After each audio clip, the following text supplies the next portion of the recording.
कक्षा 7। कल हम लोग देश गीत कविता पढ़े थे। आज हम लोग उसका प्रश्न उत्तर करेंगे। पाठ 1 देश गीत प्रश्न उत्तर।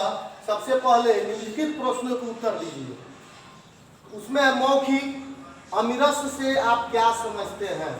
अमीरस से आप क्या समझते हैं? तो अमीरस का अर्थ होता है अमृत। जग से न्यारा का क्या अभिप्राय है? तो संसार में विचित्र या अनोखा। अब लघु उत्तरीय प्रश्न पे चलेंगे। इस कविता में जगत मुकुट किसे कहा गया है? यानी देश गीत कविता में जगत मुकुट किसे कहा गया है? तो इस कविता में संसार का मुकुट परमेश्वर के प्रिय यानी भारत को कहा गया है। इस कविता में संसार का मुकुट परमेश्वर के प्रिय यानी भारत को कहा गया है। ठीक है। ख अगला क्वेश्चन ख, हमारे देश की पवित्र नदी कौन सी है? तो उत्तर हो जाएगा हमारे देश की पवित्र नदी गंगा है। ठीक है, इसको उतारिए।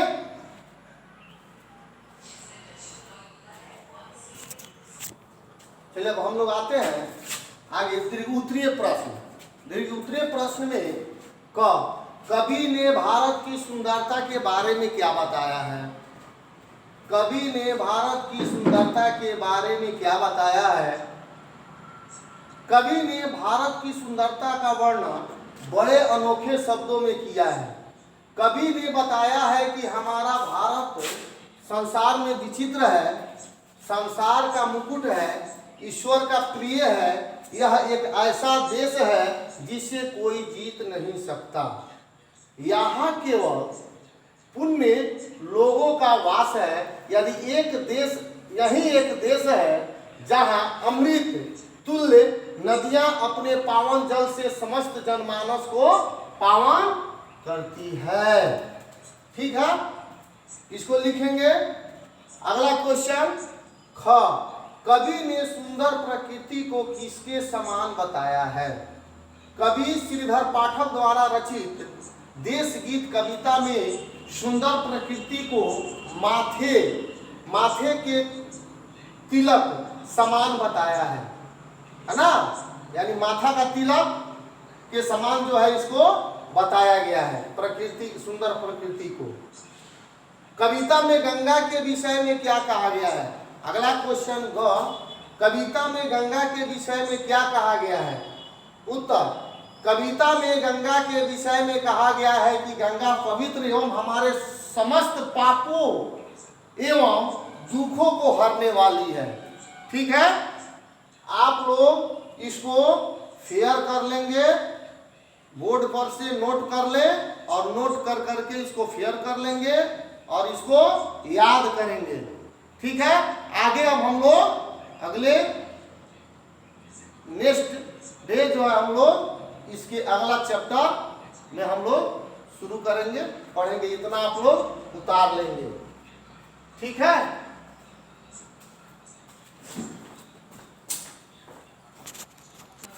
चलिए आगे अब हम लोग तो सब आप लोग नोट कर लिए होंगे फेयर कॉपी में। मौखिक प्रश्न, लिखित प्रश्न, लिखित में लघु उत्तरीय, दीर्घ उत्तरीय। अब हम लोग आगे चलते हैं बहुविकल्पीय प्रश्न में, जिसमें ऑप्शन दिया हुआ है उसी में सही का विकल्प जो सही होगा उसी पे सही का चिन्ह लगाना है। ठीक है, जैसे क आता है, निशी शब्द किसका पर्यायवाची है? निशी शब्द किसका पर्यायवाची है? तो इसमें 3 ऑप्शन दिया हुआ है, रात, दिन, चंद्रमा। तो निशी का अर्थ होता है अंधेरा, रात, यानी रात पर हम सही का तीर लगाएंगे। ठीक है, आगे अब हम चलते हैं। हमारे देश की चोटी किसे कहा जाता है? देश गीत कविता हम लोग पढ़े हैं, उसमें आप लोग देखे होंगे कि चोटी किसको कहा गया है?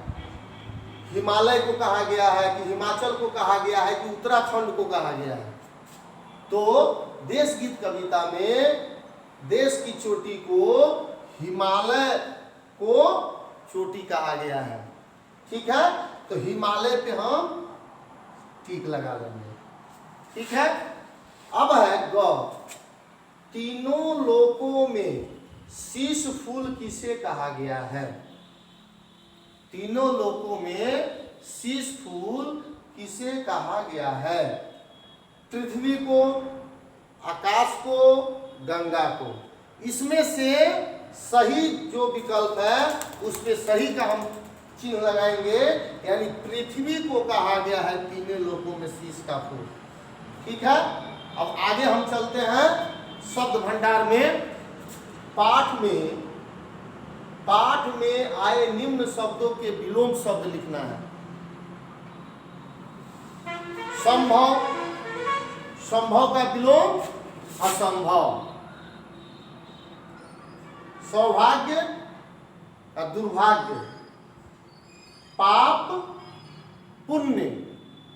जीवन मरण। प्रिय अप्रिय।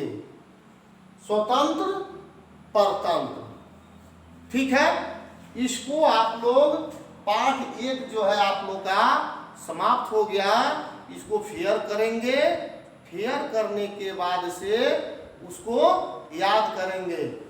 फेयर में प्रश्न उत्तर जो है, जो भी आपको बोर्ड पे लिखाया गया उस चीज को आपको नोट कर लेना है। ठीक है, चलिए अब आगे मिलते हैं।